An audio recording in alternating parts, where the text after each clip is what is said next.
Združenje invalidov, Forum Slovenije, ki je bilo ustanovljeno leta 1996 in združuje različne invalide, izvaja več posebnih socialnih programov.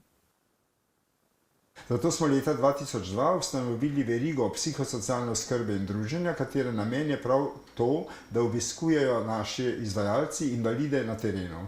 To so največkrat najtežji invalidi, ki so izpadli iz vseh socialnih mrež. Tudi iz svojega sorodstva, tako da jih ni nihče obiskoval oziroma jih ne obiskuje in so naši izvajalci pravzaprav edine osebe, ki jih obiskujejo.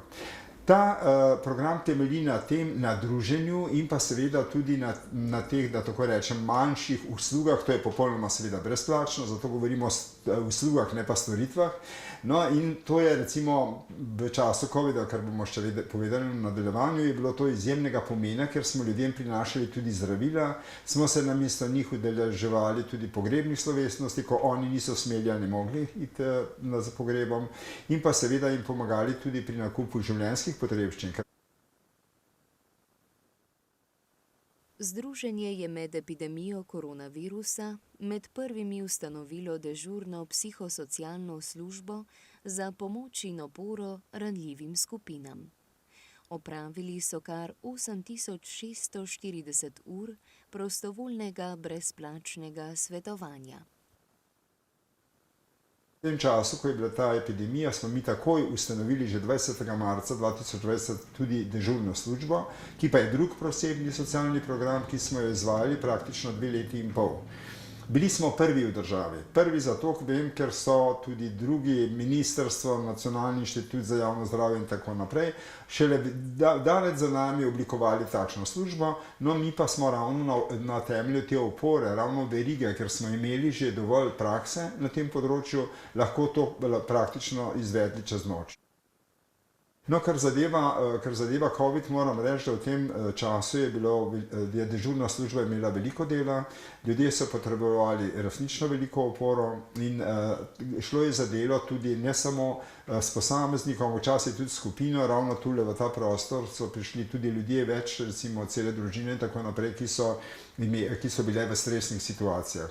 Sicer pa smo to upravljali po telefonu in pa po elektronski pošti, za vso Slovenijo, to moram povedati, in nismo spraševali, kdo je član kakšne invalidske organizacije, ali je invalid, ali je bolnik in tako naprej.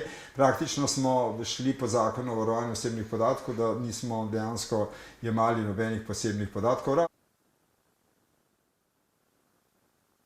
V združenju uporabnikom nudijo svetovalne pogovore v smislu kratke dinamične psihoterapije. To pomeni, da se ukvarjamo samo s problemom, oziroma kot pravimo s fenomenom, in nič ne posegamo v preteklost, ljudi, ki nas kličejo ali pa prihajajo osebno sem, tu recimo se ne ukvarjamo s transferom in kontratransferom, za vse tiste, ki ne vedo. Transfer je tisto, kar recimo stranka oziroma pacient ali kdorkoli oseba pa z invalidnostjo prenaša na terapevta, na svetovalca, to je transfer. Zdaj pa tisto, kar pa terapevt prenaša na stranko pacienta oziroma invalida, je pa kontratransfer. No in to so izjemno pomembne relacije, ampak seveda pri psihoanalizi. Mi ničesar ne privabljamo iz podzavesti tistega, ker bi še bolj obremenilo odnos, ker bi še bolj obremenilo recimo svetovanca. Ne. Nam gre za to, da tisti problem, ki je trenutno ta problem, osvetlimo in ga potem s pomočjo teh, bi rekel, kratke dinamične psihoterapije obdelamo skupaj z stranko in ji seveda vedno ponudimo tehniko odprtih vrat. Kaj to pomeni? Da sama lahko pokliče ali pride, kadar želi.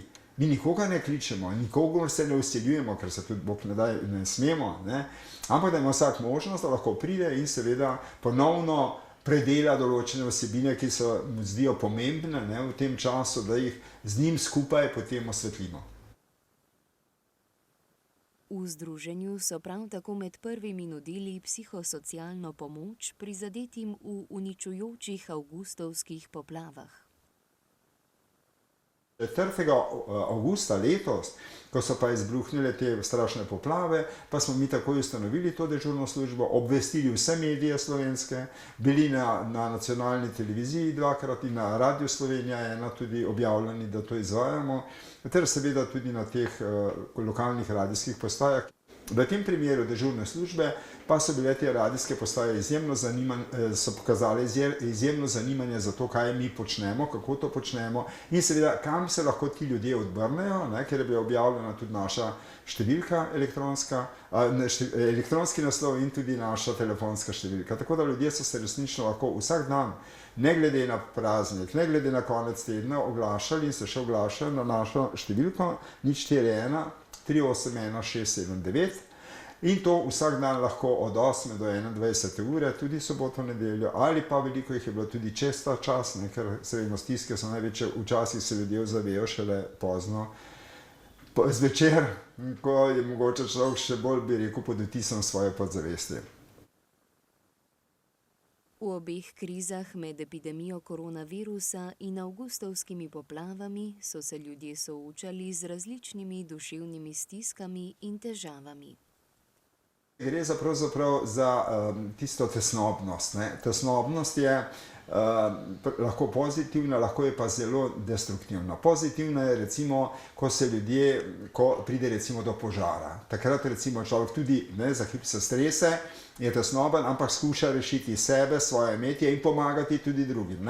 To je pozitivna tesnobnost. Potem pa se ta prelevi v destruktivno tesnobnost, ko ljudje recimo ne morejo, ko so razosebljeni, tudi brez imetja, pravzaprav postajajo na robu družbe, ne glede na to, ali so invalidi, bolniki in tako naprej.